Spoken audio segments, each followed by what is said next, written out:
Lady C, she blasted Meghan and Harry for their PR-driven tour to Nigeria, which will start in a matter of few hours.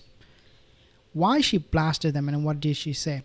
Well, that's what I want to discuss with you in this video. By the way, before I move on, just to remind you, most of my viewers are not subscribed. If you happen to be one of them, consider subscribing. Let's take a look at this particular video from Lady C, where she's talking about how duplicitous, how dangerous Meghan and Harry are. We need to remember that Meghan and Harry are all about puffing themselves up. It's all about attention. It's all about keeping themselves relevant and making themselves be figures of newsworthiness, partly to satisfy their monumental egos and partly to satisfy their monumental greed.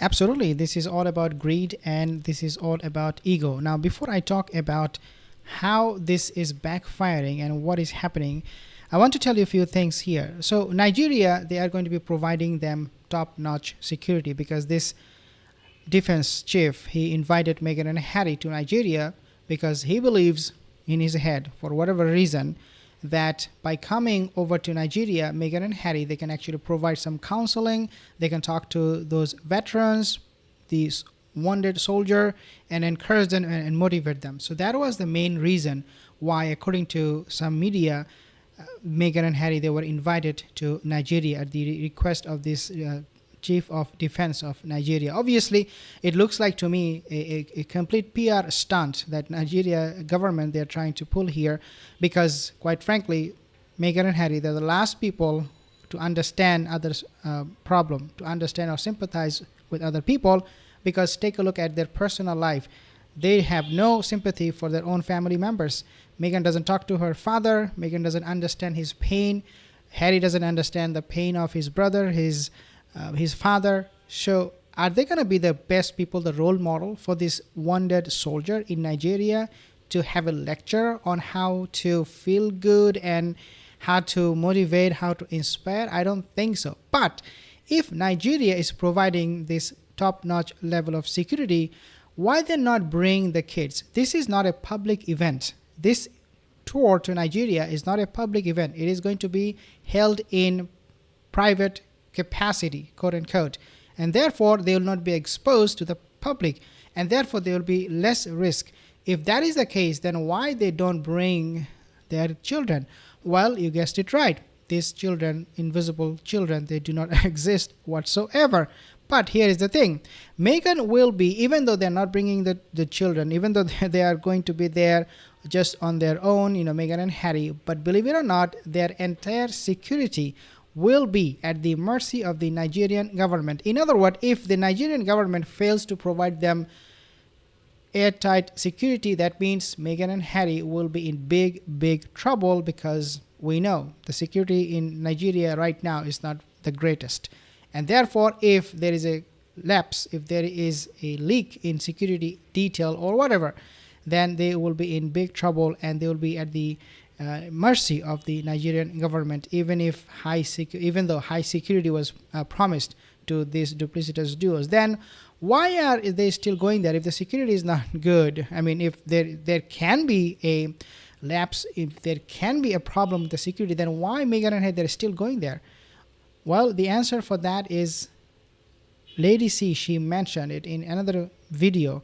The reason they are going to Nigeria without their kids, and they're so desperate, and they're so desperate for this PR, is because Meghan and Harry, they want to establish this narrative that they're becoming, or they have become, the royal for the US. Hollywood is a complete disaster for Meghan and Harry. They cannot make a name. Meghan, for herself, she already said, I'm too old. I'm not going back to Suud. I'm not going to go back to Hollywood. No.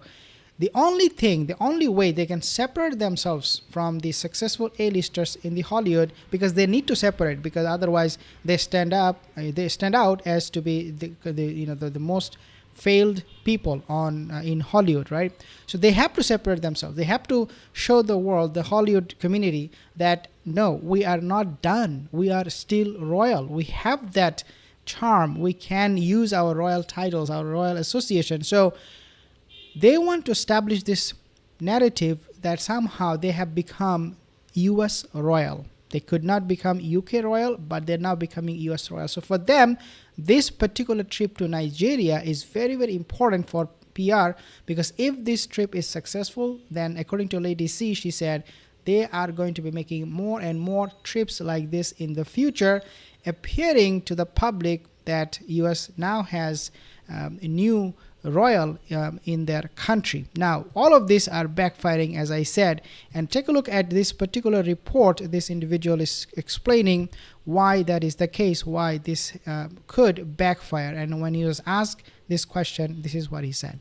Why are some royal experts warning that this trip could actually backfire? I mean, this trip is interesting. It's an unofficial royal tour. You know, they're not there on the behalf of the British government. They're at the invitation of the Nigerian government. Some people think that this is a bit risky. You know, when you're not there on behalf of say, the British Home Office, you're kind of at the whims of your host. And there is concerns that maybe Harry and Meghan could be, they like to control their image, but this could backfire and they're not going to have control. There was also other reports this week that this is all part of Harry and Meghan's plan, and they're actually going to try and use the trip to destabilise Charles in Nigeria. After all, Nigeria is part of the Commonwealth. But this trip has drawn some mixed reactions. Another criticism that we heard was that Harry and Meghan have accepted this invitation, and presumably the costs of security and travel will be covered by Nigeria. And some people think, well, you know, Harry and Meghan are multi-millionaires. Yeah. Why are they travelling over to Nigeria and expecting, the Nigerian government to cost it? I mean, unfortunately, this is a country where 2/3 of Nigerians are living on less than a couple dollars a day. I don't know how this trip's going to pan out. Well, obviously, this trip is not going to pan out, because, as he pointed out, some very, very important information here. Number one, Nigeria is a poor country. 2/3 of the people, the population, they live under $1 a day. And Meghan and Harry, for their security, the government, they promised to spend, like, how much? A lot of money. And not only the security itself, but then you also have accommodation. Meghan Markle, her jewelry, it is going to cost the Nigerian government millions of dollars. So when I said in the beginning of this video that this is all about PR for Nigerian government, I was not mistaken. It is being proven.